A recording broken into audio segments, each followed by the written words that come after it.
ദൈവനാമത്തിന് മഹത്വം ഉണ്ടാവട്ടെ. എൻ്റെ പേര് ഗ്ലോറിയ. ഞാൻ കലൂര് ലൂർദ് മാതാ പള്ളിയുടെ വകാംഗമാണ്. സാക്ഷ്യം വൈകിയതിന് ഞാൻ അമ്മ മാതാവിനോട് ക്ഷമയാചിക്കുകയാണ്. ഞാനൊരു നേഴ്സാണ്. സൗദി അറേബ്യയിലാണ് വർക്ക് ചെയ്യുന്നത്. ഞാനിപ്പോൾ 3 വർഷം കൂടിയാണ് നാട്ടിൽ വരുന്നത്. എനിക്കൊരു മോളുണ്ട്. മോൾ ജനിച്ച് 8 വർഷമായി. രണ്ടാമതൊരു കുഞ്ഞിന് വേണ്ടി ഞങ്ങൾ ഒത്തിരി അധികം പ്രാർത്ഥിച്ചു. പക്ഷേ എനിക്കൊരു L5S1 ഡിസ്ക് ബൾജ് എന്നുള്ളൊരു പ്രോബ്ലം ഉണ്ട്. അത് കുറച്ച് കൂടുതലായിരുന്നു. അപ്പം രണ്ടാമതൊരു കുഞ്ഞിന് വേണ്ടി ട്രൈ ചെയ്യേണ്ടെന്ന് ഡോക്ടർ പറഞ്ഞിരുന്നു. പിന്നെ അതുകൂടാതെ എനിക്ക് ഓവുലേഷൻ ഉണ്ടായിരുന്നില്ല. അപ്പം ഞാൻ ഡോക്ടറിനെയൊക്കെ കൺസൾട്ട് ചെയ്യുമ്പോൾ പറഞ്ഞിരുന്നത് നിങ്ങൾക്ക് ട്രീറ്റ്മെൻറ്റ് എടുക്കാതെ കുട്ടികൾ ഉണ്ടാവില്ല എന്ന് തന്നെയാണ്. അങ്ങനെ ഞാൻ നവംബർ 20-ാം തീയതിയാണ് ഓൺലൈനായിട്ട് ഉടമ്പടി എടുത്തത്.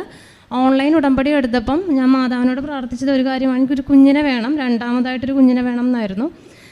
ആ സമയത്ത് ഡിസംബർ 9 ദിവസം മാതാവിൻ്റെ നൊവേന ഉണ്ടായിരുന്നു. അത് ഞാൻ മുടങ്ങാതെ കൂടി. ആ സമയത്ത് നൊവേനയിൽ അച്ഛൻ പറഞ്ഞു, നിങ്ങൾ ചോദിക്കുന്ന ഒരു കാര്യം ഈ 9-ാം ദിവസം നിങ്ങൾ എന്ത് ചോദിച്ചാൽ തന്നെയും മാതാവ് നൽകുമെന്ന് പറഞ്ഞു. ഞാനൊരു കുഞ്ഞിന് വേണ്ടിയാണ് ചോദിച്ചത്. ആ മാസം ഫെബ്രുവരിയിൽ ഞാൻ കൺസീവായി. എൻ്റെ ഫാമിലി അവിടെ വിസിറ്റിംഗ് വിസയിലായിരുന്നു. അങ്ങനെ അവർ നാട്ടിൽ തിരിച്ചു പോയി. കൺസീവ് ആയി കഴിഞ്ഞപ്പോഴാണ് പിന്നീടുള്ള പ്രശ്നങ്ങളെല്ലാം വന്നത്. കൺസീവ് ആയി കഴിഞ്ഞപ്പോഴത്തേക്കും എൻ്റെ യൂട്രസിൽ നിന്ന് കുഞ്ഞ് താഴത്തേക്ക് ഇറങ്ങിപ്പോകുന്നൊരു പ്രോബ്ലമാണ്. അപ്പോൾ ഡോക്ടർ പറഞ്ഞു, ഈ കുഞ്ഞെന്തായാലും 3 മാസം പോലും തികക്കില്ല, കാരണം നിങ്ങളുടെ അബോർഷനുള്ള സാധ്യത 90% കൂടുതലാണ്. അതുകൊണ്ട് ഈ സൗദി അറേബ്യയിലുള്ള പോലുള്ള സ്ഥലത്ത് അബോർഷൻ പോസിബിൾ അല്ല. അതുകൊണ്ട് നിങ്ങൾക്ക് ഇപ്പോൾ തന്നെ ഡിസൈഡ് ചെയ്യാം, ഒന്നുമില്ലെങ്കിൽ യൂട്രസ് സർവിക്സ് സ്യൂച്ചർ ചെയ്യാം, എന്നിട്ട് ബെഡ് റെസ്റ്റ് എടുക്കാം. അപ്പോൾ ജോലിക്ക് പ്രോബ്ലം വരും, നിങ്ങൾ തന്നെ ഡിസൈഡ് ചെയ്യാൻ പറഞ്ഞു. അപ്പം ജോലിനെ ബാധിക്കും എന്നുള്ളത് കൊണ്ടിട്ട് ഞാൻ ഡോക്ടറിനോട് പറഞ്ഞു, കുഴപ്പമില്ല ഡോക്ടറെ, ഞാൻ പ്രാർത്ഥിച്ച് കുട്ടിയെ കുഞ്ഞാണ്, കുഞ്ഞിന് ഒരു കുഴപ്പം ഉണ്ടാവില്ല എന്ന് തന്നെ പറഞ്ഞു.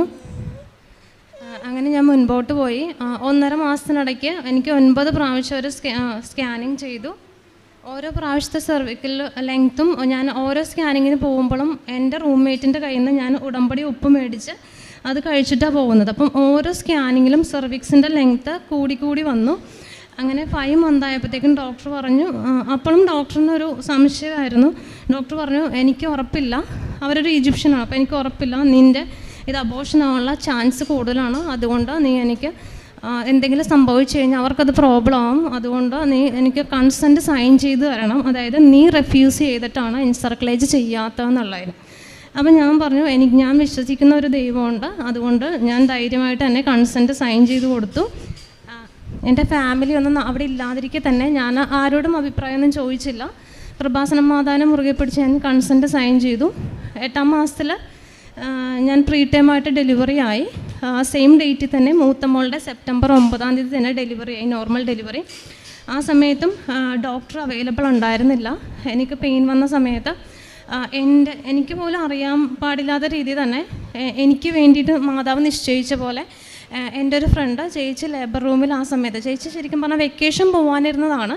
ചേച്ചിക്ക് ഞാനിപ്പം എല്ലാ ദിവസവും 5 ജപമാല വീതം ഓരോ ദിവസവും ചൊല്ലുമായിരുന്നു. അത് മുടങ്ങാതെ തന്നെ 5 ജപമാല. വെളുപ്പിന് 5:30-ക്ക് ഞാൻ മാതാവിൻ്റെ പ്രത്യക്ഷീകരണ പ്രാർത്ഥന എല്ലാം ചൊല്ലുമായിരുന്നു. അപ്പം ചേച്ചി എൻ്റെ ഡെലിവറിയുടെ ആ സമയത്ത് അതേ ദിവസം ചേച്ചിയുടെ വെക്കേഷൻ പോസ്റ്റ്പോണ്ടായി. വേറൊരാൾക്ക് വേണ്ടിയിട്ട് ചേച്ചി അന്നത്തെ ദിവസം ഡ്യൂട്ടിക്ക് കയറി. എൻ്റെ ഡെലിവറിയുടെ സമയത്ത് എനിക്ക് എൻ്റെ വീട്ടുകാരേക്കാളധികം സപ്പോർട്ട് ചേച്ചി തന്നു. നോർമൽ ഡെലിവറിയായി. പ്രീ ടൈം ആയിരുന്നെങ്കിൽ കൂടി 2.4 kg കുഞ്ഞിനെ ലഭിച്ചു. ഒരു പ്രശ്നവുമില്ല, ആരോഗ്യമുള്ളൊരു കുഞ്ഞിനെ തന്നെയാണ് കിട്ടിയത്.